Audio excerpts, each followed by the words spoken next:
Alright, ASIC Eric here from the Second Chance Garage, and today we are starting on the flex bumper repair. For those of you who didn't see the first video, we have a crack in the bumper here. So we're going to sand this out, repair this, and try and blend the panel.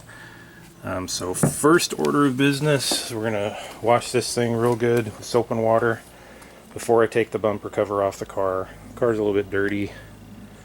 We are here in California in the drought, and believe it or not, it is against the law to wash your car now. You have to take it to a car wash, so I can't really wash the whole car without the water police coming around and giving me trouble, so I'm just going to wash the back part of this here, and that's it. And then take the bumper cover off, disassemble the inside of it, and then wash the inside of it as well. But let's start with the outside here. Now to wash the car using Dawn, this is, I understand, has the least amount of garbage and things in it. It's good for washing the car to get all the wax and the grease and junk off of it. So that's what we're going to use. Just a simple towel with soap on it.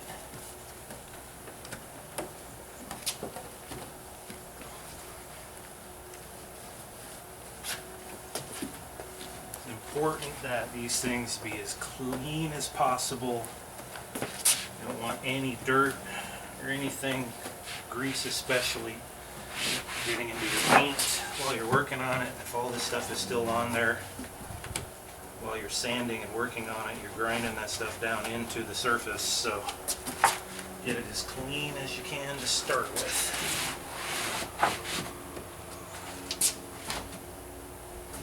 Alright, we've got that done. Now we're going to take the bumper cover off. And for those of you that are curious, take a look at the trailer hitch install video I did on how to take that bumper cover off. I'm not going to repeat that.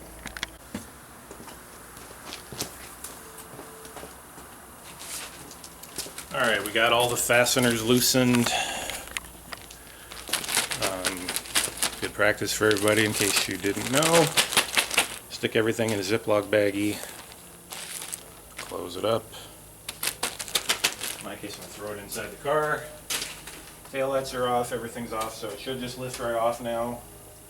And then there's a wiring harness here that I got to get off.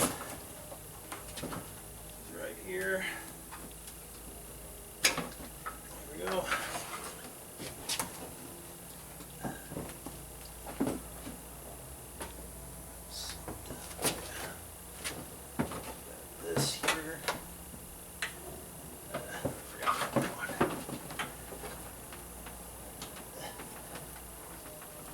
This is new from the last time I put the trailer hitch on. This stuff didn't used to be here.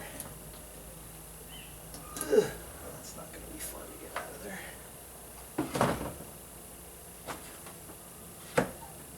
Hanging off by some new wires there.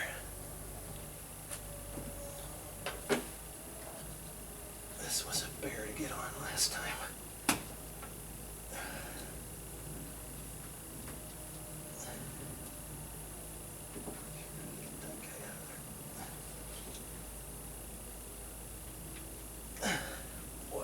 Not want to come off.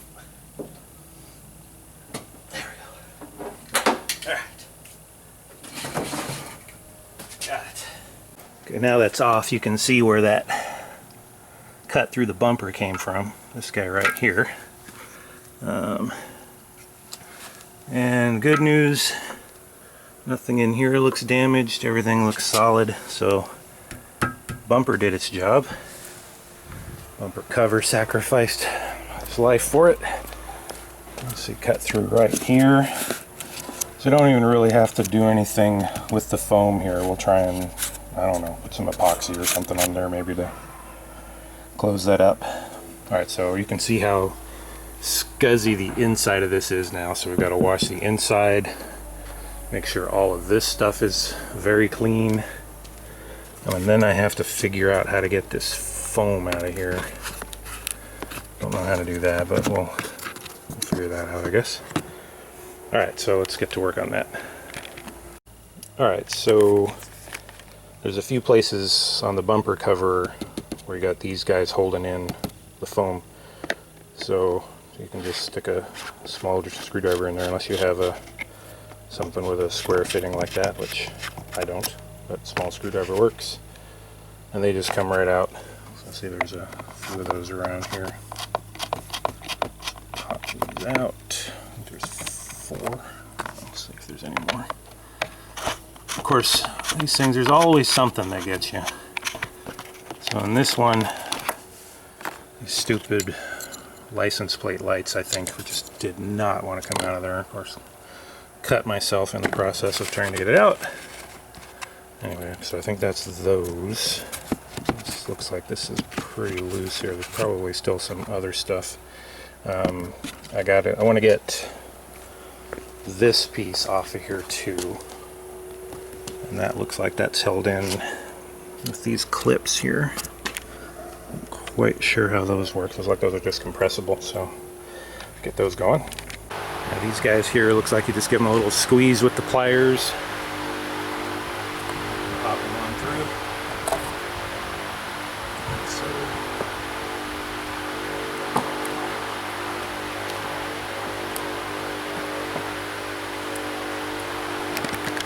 Alright, so to get the foam out, it was only these tabs you had to get loose and then it just lifted out.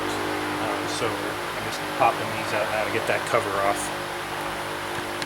Okay, there we go. That piece is off. So as if you needed another reason why that cover should come off, look at all the crud under there. All of that stuff could blow out of your paint when you're trying to spray this thing. So get all that crap out of here. Okay, this guy's all empty now. And we are ready to wash the inside now. So I gotta be a little bit careful with these things. They are sealed, it looks like, so I think they're gonna be okay against water. Yeah, they probably should be. Anyway, let's give it a good wash. When I did the trailer hitch install, I also put in this trim piece. I took that back off again so I can clean that up. There's a couple of places I need to touch up there anyway, so that's a good idea. Alright, good news, bad news. Good news is it's all washed down and clean. Bad news is the repair just got more complicated because it fell off the stand when I was trying to clean it. And we got new repairs we have to do now. Lovely. And this is in the area that I didn't want to do any blending, so this is a bad place. But whatever, it is what it is. And this guy got chewed up right here, right in the place I really didn't want to do a repair. But I'm just going to touch that up. I'm not going to bother spraying that because then I'm definitely in trouble here with blending that. So right against the quarter panel, so I don't want to do that. All right, so this is done. I'm going to dry it off and then clean it up with wax and grease remover. And from this point on, I will be wearing gloves. Okay, for this repair, we're using PPG's One Choice H2O So Clean, or SWX 350. This is the wax and grease remover that I've been using.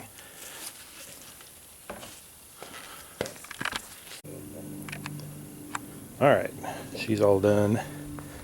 Cleaned up as best as I can get her clean. Looking pretty good. So we're moving into the garage now and we're going to get to work on the repair of the actual hole. Okay, to try and prevent a repeat of the previous mishap, I just ran some tape on here to hopefully keep this thing from toppling over. It's not very stable here. Okay, so that's all done. So we are going to start right now with the DA on here and rough that up. Before I get started, I would be remiss if I didn't take a moment to thank Sean, Velvet Hammer, Matt at the Shut Your Face Garage, everybody else in the YouTube garage, and the wider YouTube community in general. There's so many great videos out there. I would never have attempted any of this stuff without having this things as a reference to look at. Refinish Network, Pete at Southwest Rod and Custom, Gary Turbo Cobra, let's see, a million other guys I'll forget as well. Those are the ones off the top of my head that I spend my time looking at a lot of videos and how they go about doing these kind of things. James Freddy's, subscribe to my channel, Jeff. Anyway, I'm going to tear into this thing now, but I wanted to take a moment to say thank you to all you guys for all the help. Like I said, it's invaluable support. Thank you so much. Alright, so we want to hit this thing with the DA. We got 80 grit on there. You don't want to get too ridiculous with this. I don't want to spend too much time in one place. You don't want to melt the plastic. You just want to abrade it, grind it back a little bit. I can afford to go a little bit large in my sanding area here because I'm not painting the back of this, so I don't need to be too careful about what I do.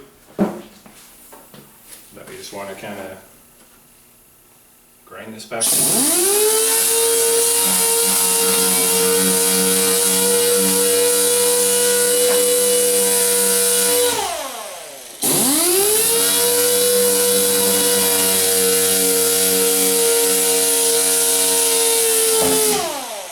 Of course, I have that backup sensor right there, which is not a great place for it, but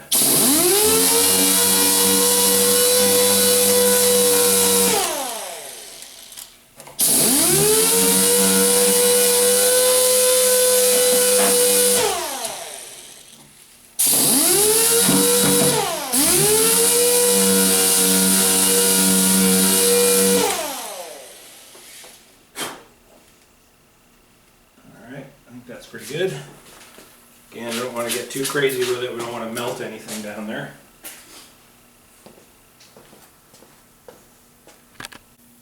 Okay, now that we've got that sanded down, we need to hit it with the adhesion promoter. Anytime you're painting or doing something to plastic, generally you have to use something like this. So the Fusor that I'm using, Fusor 142. This goes on first. So I gotta put this on there and let that cure.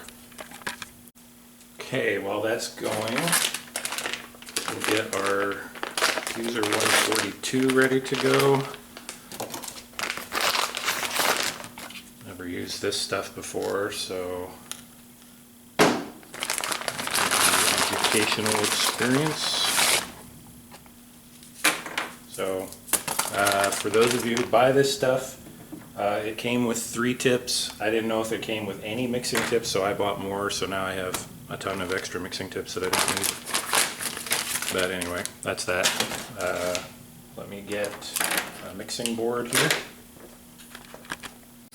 Okay, we have our mat cut out for the patch. Cut a spreader in half here. Don't need a big spreader for that small little area. Just waiting for the adhesion promoter to dry and then we'll hop to it. Okay, I think the adhesion promoter's ready to go. So I am following Velvet Hammer's procedure here for this stuff. So I'll show you what he did, and I'll just do what he did because I don't know any better. So we want to take the Fusor here. Take these guys off. It's already oozing. Don't ooze on me. Alright. So get these guys out of there. Paper towel here. Probably gonna make a mess. Don't want those mixing right on my tip there. Get that off first.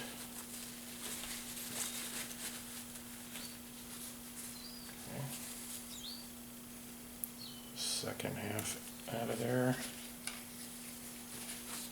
Clean part of the paper towel. So Sean actually didn't do this part. I'm making this up as I go along. Just want to make sure nothing's messed up there. Mixing tip on. It's supposed to go over there. Quite sure how that's supposed to work. Yep, there we go. Oh, actually, sorry. This was Sean's procedure. So squirt a little bit of this out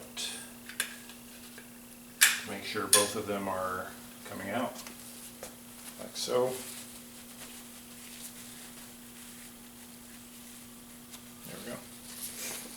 Then put the mixing tip on. And put the collar back on. Okay. Then we want to squirt a little bead of this stuff out. Make sure it's mixing well.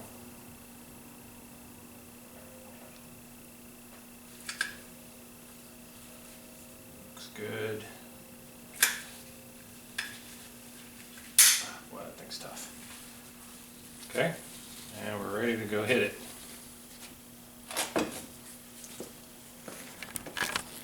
Okay, and as Sean said in his video, you only have about 90 seconds of work time with this stuff. So you gotta work pretty fast. I think his garage was cold when he was working on it, so he actually got more than that. I think it's pretty darn hot here in mine, so I don't think I'm gonna be so lucky. So we're gonna try and move fast here.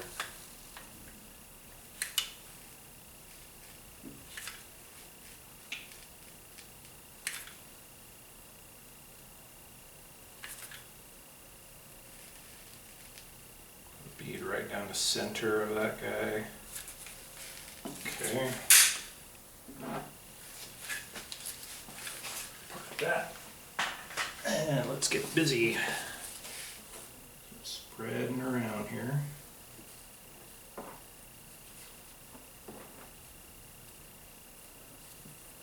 Cross everywhere. Okay, let's layer a patch in there. Come back a little bit more. Let's push that down in there first. Make sure that's down good. Let's get some more on there.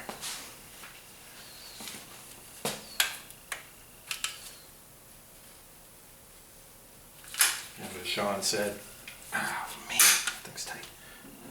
Not sure this step is necessary, but better safe than sorry. So put some more on the back here. Like so.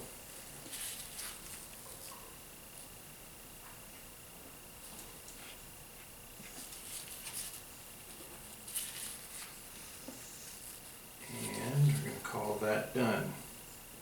That's already starting to get tacky, so that's about it for the work time.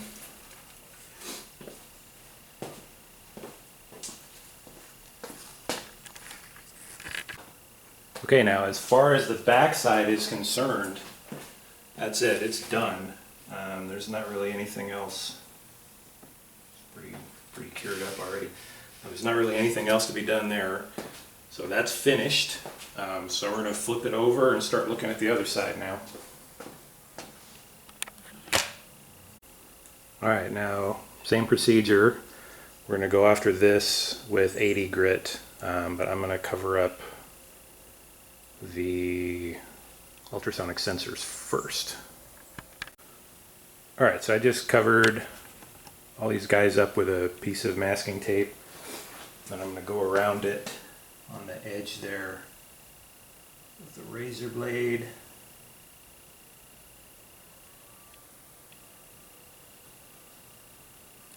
Hopefully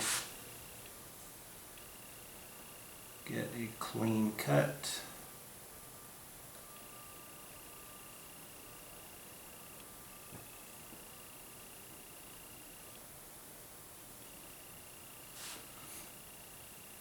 Guess I could just leave this on for now. I don't know. Make sure I'm through the tape. That's good.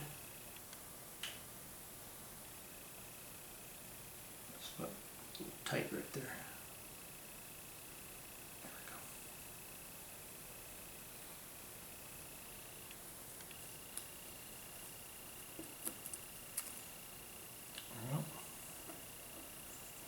Just like so. If I get a little extra spray in there, that's okay. I think that's good. Alright, do the other 3. Alright, let's get after that thing with the 80 grit.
Okay.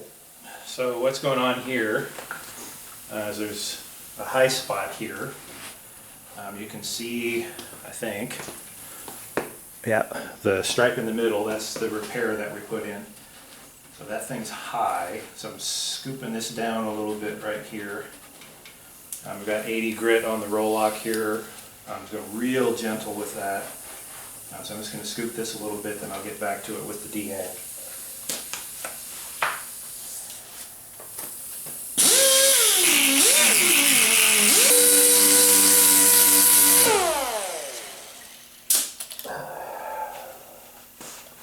As you can also see, and you body shop guys are cringing, I'm sure.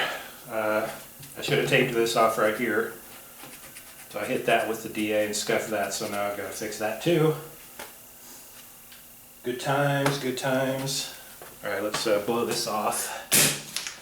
See how it's looking there. I think we got the high spot out of there.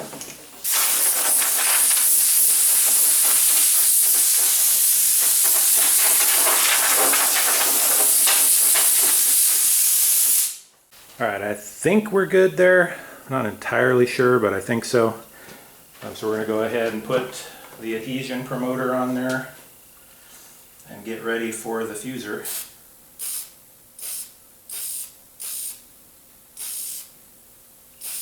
Light coat of this stuff, not too much.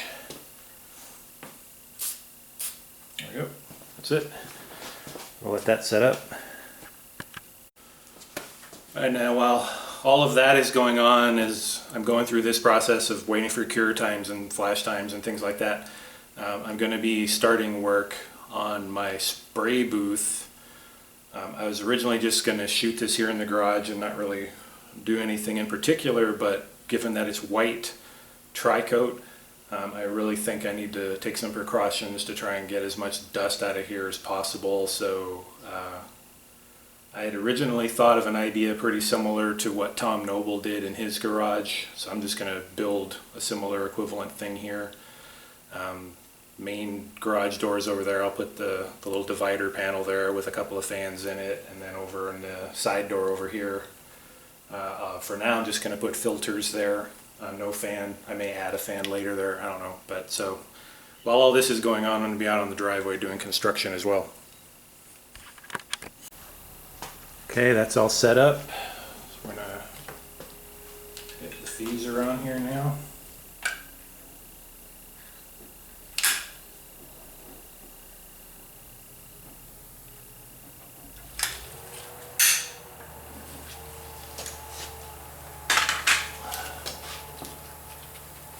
Make sure we push this down into the seam well there.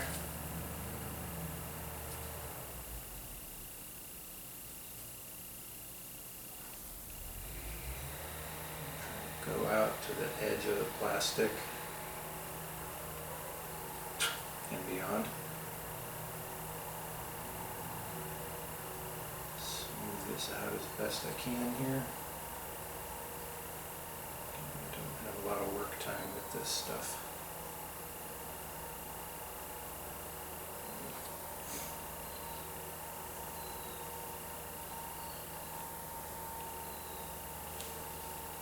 Okay, now I'm gonna let that cure. Okay, that stuff's cured up for about 20 minutes. I'm gonna try and touch it with the DA here. I don't think it's gonna work very well, but it's gonna give it a quick touch and see if it's in a sandable state yet.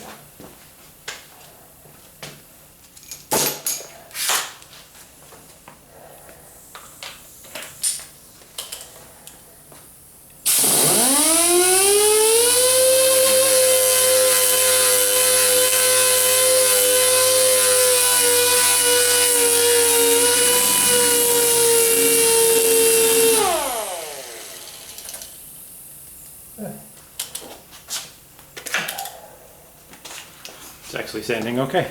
I'll get my gloves on and go to it. Okay, it's looking pretty good. I'm pretty happy with that. It's still warm, so I think the Fusor is still doing its thing. It's still cooking.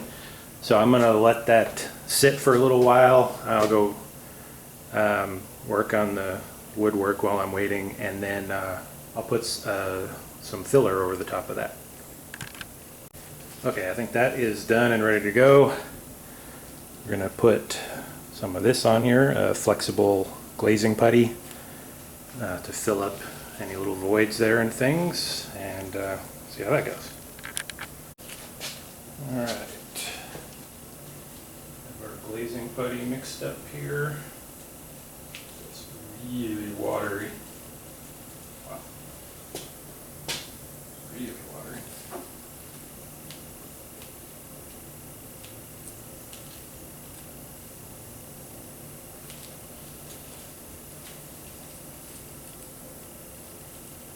Farther than I wanted to there.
Starting to set up.